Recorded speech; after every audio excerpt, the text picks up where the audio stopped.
Hola, bienvenido. Aquí tenéis el formulario de neumática e hidráulica que hemos estado trabajando en clase y que me habéis pedido que le dé forma de chuletero para poder repasar rápidamente los días previos al examen de la PAU. Bueno, pues vamos a repasarlo brevemente y de paso dejamos algunos consejos que nos pueden ser de utilidad en caso de que nos aparezca algún problema de este tipo. Bueno, en primer lugar, con respecto a las unidades, hay que tener claro que la presión debemos trabajarla siempre en bares o su equivalente 10 elevado a 5 pascales. Un pascal es un newton partido por metro cuadrado y además es prácticamente equivalente a un kilopondio partido por centímetro cuadrado. Bueno, a continuación vamos a ver cómo se calcula la fuerza en un cilindro neumático. En la mayor parte de los problemas nos van a pedir esto, pero tenemos que distinguir si ese cilindro es de simple efecto o de doble efecto. En un cilindro de simple efecto solo nos pueden preguntar la fuerza de avance, ya que la fuerza de retroceso viene dada por el muelle, no por el aire comprimido. Bueno, pues en su modo más sencillo podemos calcular una fuerza teórica de avance que no es sino el producto de la presión en el interior del cilindro multiplicada por la superficie del émbolo. Normalmente se entiende que la superficie del émbolo es circular y la superficie de un círculo la tenemos aquí. Bueno, esa es la fuerza teórica. La fuerza real o efectiva tendrá que ser esa misma fuerza teórica menos dos fuerzas antagónicas. Una, la fuerza del muelle, que se opone al avance del vástago, y otra, la fuerza de rozamiento propia del roce que se produce entre el émbolo y la cara interior del cilindro. En alguna ocasión nos pueden dar un rendimiento para que lo apliquemos a la fuerza teórica y obtengamos de esa forma la fuerza efectiva. Por ejemplo, si nos dicen que el rendimiento es 0,7, pues entonces la fuerza efectiva será el 70% de la fuerza teórica. Pero en otros casos nos hacen calcular la fuerza del muelle.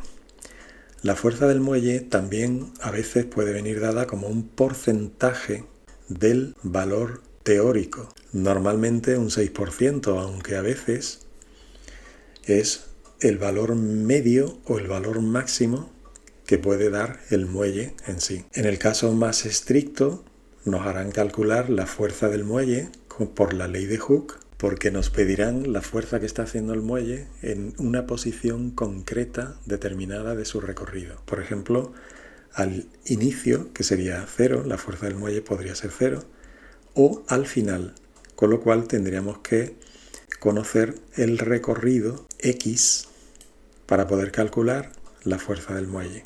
Cuando interviene la fuerza de rozamiento en el problema, generalmente nos la dan como un porcentaje de la fuerza teórica previamente calculada. Generalmente suele ser un 10%. En ese caso, la calculamos mediante esta fórmula, donde K es el porcentaje que nos han dado expresado en tanto por 1. Sin embargo, en un cilindro de doble efecto, tenemos que calcular no solo la fuerza en el avance, sino también la fuerza en el retroceso. La fuerza teórica en el avance es la que hemos visto más arriba, en el cilindro de simple efecto, y se calcula multiplicando la presión por la superficie del émbolo en esta cara. Sin embargo, cuando el émbolo ha hecho su recorrido sacando el vástago, cuando tiene que retroceder, la presión se encuentra en una superficie de empuje diferente a la que se encontraba en el avance. Y esa superficie le llamamos aquí superficie del émbolo menos la superficie del vástago. La superficie del vástago es un círculo pequeñito que podemos calcular de esta forma, donde D minúscula es el diámetro del vástago y D mayúscula, como hemos visto arriba, es el diámetro del émbolo. Si hacemos esa diferencia de superficies, el resultado podemos calcularlo por la presión para obtener la fuerza en el retroceso. También podemos llamar a esa superficie que se encuentra el aire comprimido en el retroceso superficie anular, ya que es la forma geométrica que se encuentra el aire comprimido en el empuje cuando viene de retroceso. Desarrollando esta fórmula obtendríamos expresión para la fuerza de retroceso. Todo esto respecto de la fuerza teórica en el avance en el retroceso de un cilindro de doble efecto. Pero si existe rozamiento, aplicamos lo visto anteriormente para el cilindro de simple efecto. Lo que no podemos aplicar es fuerza de muelle porque aquí no la hay. El retroceso se produce también por aire comprimido. Bueno, continuamos. Otra cosa que nos pueden preguntar muy a menudo es el volumen de aire consumido por el cilindro. Aquí también tenemos que distinguir si el cilindro es de simple o de doble efecto. En el caso de que sea un cilindro de simple efecto, pues el volumen del aire comprimido será igual a la superficie del émbolo por la carrera, es decir, el recorrido que hace el émbolo desde el inicio de su movimiento hasta el final, en la salida del vástago.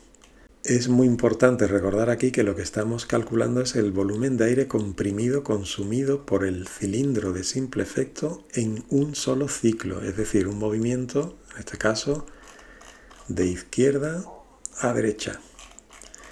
Bueno, en el caso del cilindro de doble efecto, a ese volumen calculado en el avance tenemos que sumar también el volumen consumido en el retroceso del cilindro y será igual a la superficie anular que habíamos calculado anteriormente por la carrera del cilindro en cuestión. Esta expresión podemos reducirla a esta otra. Ahora bien, como hemos dicho hace un momento, rara vez nos van a preguntar el volumen de aire comprimido. Normalmente nos lo preguntan en condiciones normales. Es decir, que al volumen comprimido calculado en el apartado anterior, tenemos que pasarlo a condiciones normales usando la ley de Boyle-Mariotte. Y aquí es muy importante tener en cuenta que la presión de trabajo del problema con la que hemos estado trabajando es una presión manométrica. Y cuando usamos la ley de Boyle-Mariotte, igual que en las condiciones iniciales vamos a considerar la presión atmosférica, pues en la presión manométrica tenemos que añadir la presión atmosférica. Por tanto, no olvidemos que el volumen en condiciones normales lo vamos a poder calcular con la presión manométrica más la atmosférica. Si estamos trabajando en bares, solo tenemos que sumarle una unidad por el volumen dividido entre la presión atmosférica. Con ello habremos calculado el volumen de aire en condiciones normales en un ciclo, pero normalmente nos lo piden al cabo de un tiempo. En ese caso nos deben dar en el problema el número de ciclos que produce el cilindro por minuto. Si como es normal el número de ciclos nos lo dan por minuto, pues no tendremos más que multiplicar el volumen en condiciones normales por ciclo calculado aquí por el número de ciclos y ya tendremos el caudal de aire o el consumo de aire en litros por minuto. Aquí tenemos una pequeña referencia simbólica a lo que son las válvulas más usadas. Esta se llama válvula 2-2 porque tiene dos vías, entrada y salida, y dos posiciones, esta de aquí y esta de aquí.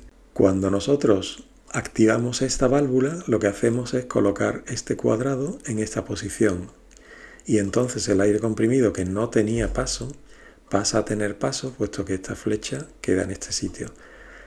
Cuando soltamos, de nuevo se interrumpe el paso.